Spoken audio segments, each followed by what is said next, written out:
Stegosaurus, meaning roofed lizard, lived in the early Cretaceous period around 140 million years ago. It was found in the upland forests of North America and could grow up to 9 meters in length and weigh up to 2 tons.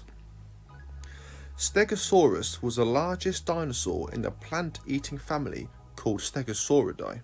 For such a large animal, it had a remarkably tiny brain which was about the size of a walnut. Stegosaurus was not very well adapted to eating a variety of different plant foods. It had only a toothless beak at the front of its mouth and weak, small teeth in its cheeks.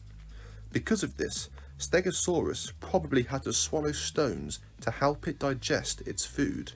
Once in its stomach, the stones would have moved about to help break up whatever the dinosaur had eaten. Its bony plates on the back of its body may have been flat, arranged in pairs or on alternating sides. Its rear legs were twice as long as its front legs. Stegosaurus was able to stand up on its hind legs to reach food in higher branches. It had a horned tail for defense against predators. One theory about the plates on the Stegosaurus's back is that they might have been laying flat on the dinosaur's back and shielded from attack. The most interesting theory, though, is that the plates might have acted as a kind of temperature control. Covered in blood vessels close to the surface, they could have quickly warmed up a dinosaur pointing its plates at the sun.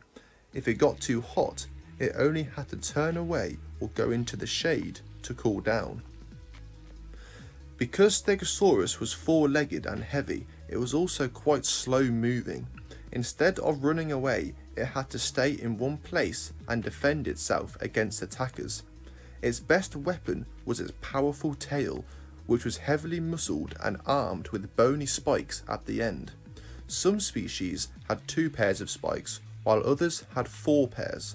An attacking predator, such as an Allosaurus, might have well been badly wounded or even killed by a blow from this tail.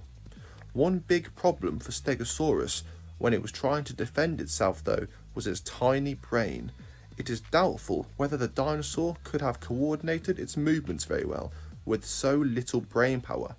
Stegosaurus was unlikely to have been able to do more than just thrash its tail about wildly.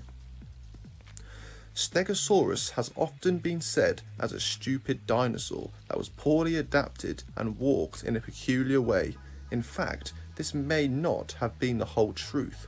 Stegosaurus had tall spines that grew up from its backbone around the hips and the base of its tail. These anchored strong muscles around its rear legs, which would have helped the dinosaur when it reached up to the lower branches of trees.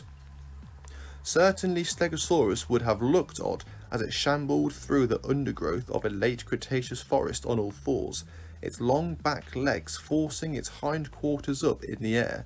But once it spotted a tasty bit of food in the branches overhead, it would have taken just a slight push of its short forelegs to tilt back and reach up to the tops of shrubs or the bottom branches of trees.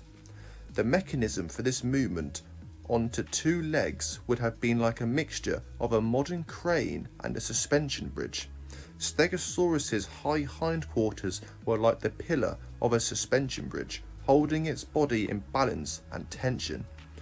When it wanted to stand up, the rear muscles would have pulled like the cables of a crane, and the front of the body would have lifted up with a slight push.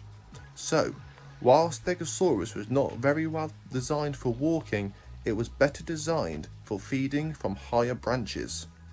Stegosaurus may have turned side on to the morning sun in order to warm up the blood flowing through his back plates. So, thank you for watching this video. Please remember to subscribe to the channel and also hit the like button too. It really does help me out a lot. Also, let me know down below in the comments section which dinosaurs you would like to see next. So thank you again for watching, and I will be back soon with another video. Goodbye.